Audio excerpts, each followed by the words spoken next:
Welcome back. I'm still with Richard Tice. Richard, we've got a lot to pack in. Very quickly, your reaction to the junior doctors who are now going to go on an unprecedented 5-day strike from July the 13th. As I keep saying, if these frontline medical workers keep doing this, we're going to have to ban them from striking, because I'm not prepared to stand by and watch people die on the altar of industrial action. Yeah, look, it's absolutely appalling. But the truth is, we've become so sort of immune to all of these public sector strikes. We don't know who's on strike when, and frankly, in much of the NHS now, you're waiting so long to see anybody, even when they're not on strike, you can't tell the difference. That's the reality. The whole thing is a catastrophe of mismanagement, of waste of money. And, you know, the frontline workers could be paid more if the managers stop wasting money all over the place in this monolith of 1.5 million people. And these doctors will tell us this is all about patient safety. There will be no patient safety when these people walk out on strike. So don't listen to that. They're just trying to get more money. They don't care about patient safety. If they did, they wouldn't be walking out for 5 days. It's as simple as that. Now, happy birthday to you. Happy birthday to you. Happy birthday, dear Brexit. 7 years. Well, today, 7 years ago, the British people voted to leave the EU. How has that worked out? Well, I think we all know how it's worked out. The right vote, the right thing to do, the right choice, without question, made by the British people, who voted to take back control of our laws, money and borders and to regain our sovereignty.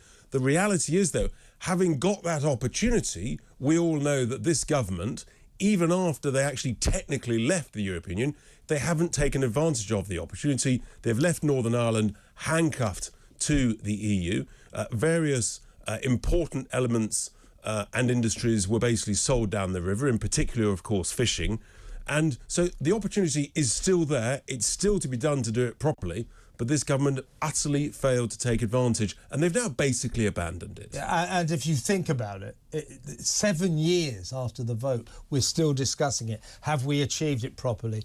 But let's remember, Kevin, it's only 2.5 years since we actually left the trading relationship. So the lethargy with which we reacted to a democratic decision by the majority of British people is a national scandal. And we learned through this saga that actually our politicians, they're not really Democrats. They seek to manipulate democracy to their own advantage. What they got with the Brexit vote was something they hadn't counted on, and something they didn't want, and they've been trying to overturn it ever since. That's right. The establishment said they were going to listen to the vote, and then they actually tried to overturn it, led by the likes of Sir Keir Starmer, and people should never, ever forget that, and many others from the Ramon camp. And yeah, the people basically didn't listen to the establishment, who think they know it all. They think they're part of the global elite. Yeah. And as we move on, Kevin, to talk about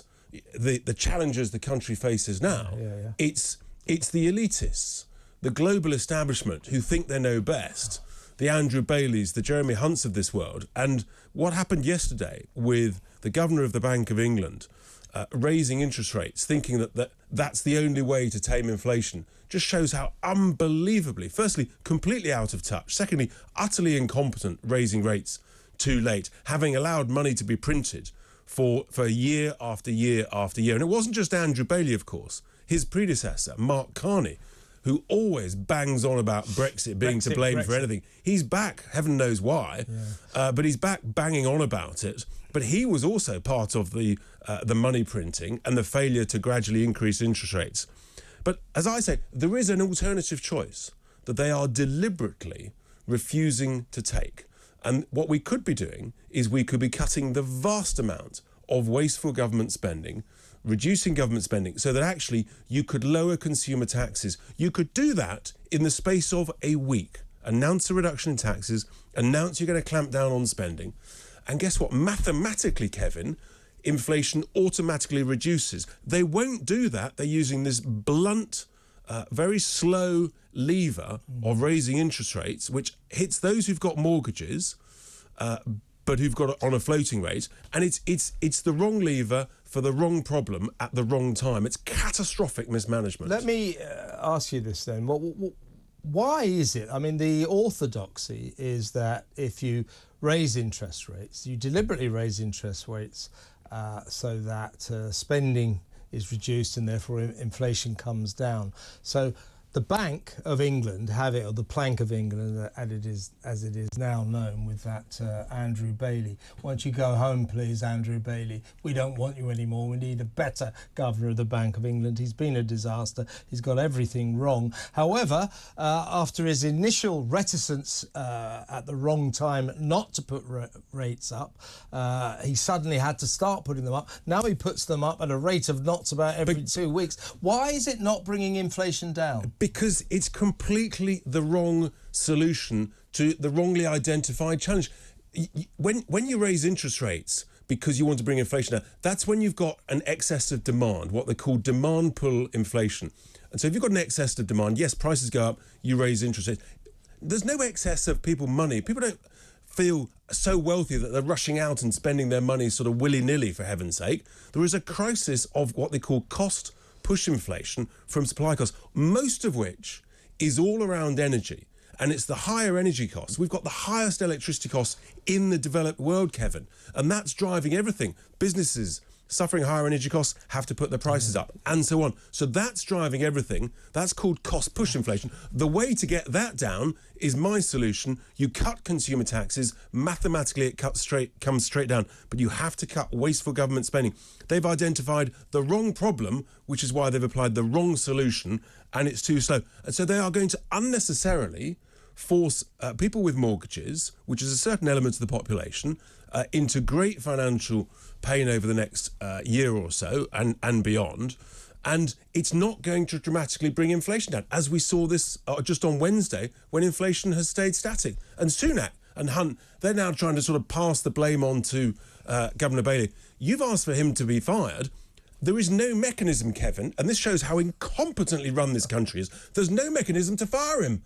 He cannot be fired by anybody, seriously, unless he goes absent without leave for 3 months, or they consider that he's mentally unfit. Yeah. Unbelievable how this could happen. It is extraordinary. Now, as you said, our energy prices are soaring.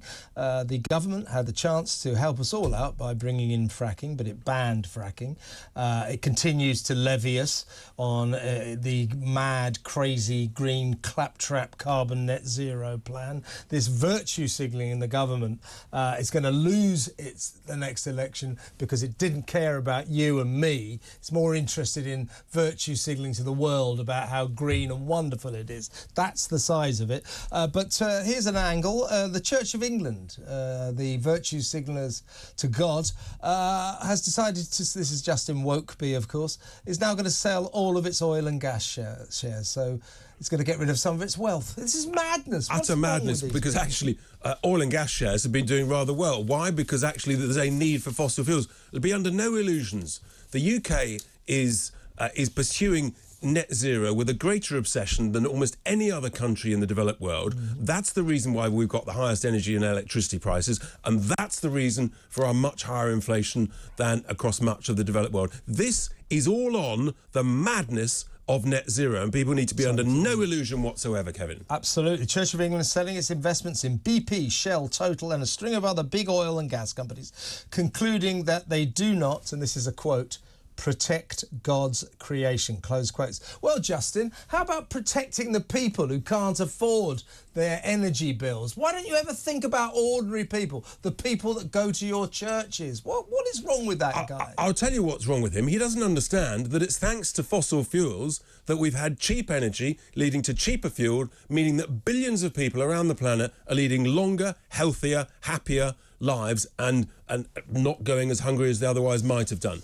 It's almost as though he's against people. He doesn't like people. He doesn't want people to be well-fed and to be leading longer lives. What is wrong with this man? Yeah, he said the other day that he felt personally responsible for the declining numbers. In fact, the numbers are plummeting of the congregations of churches. He is personally responsible. Yeah, well, if he spent more time concentrating on his own job instead of worrying about the planet and the government's migrant plans, then maybe congregations would be at a reasonable level in his churches. Otherwise, you know, I mean, I agree with you, Richard. Man of God, God, he gets on my nerves. Richard, fantastic to see you. Thank you so much. Richard Tice there, leader of the Reform UK Party, and of course my fellow Talk TV presenter. He'll be with you on Sunday morning at 10 a.m. Don't miss that show. It's a winner, the Sunday sermon. One of my favourite bits of the week. Next up, we are going to be talking about the sub, of course. I'm Kevin O'Sullivan. He was Richard Tice. This is Talk TV, live from the Talk Radio studios.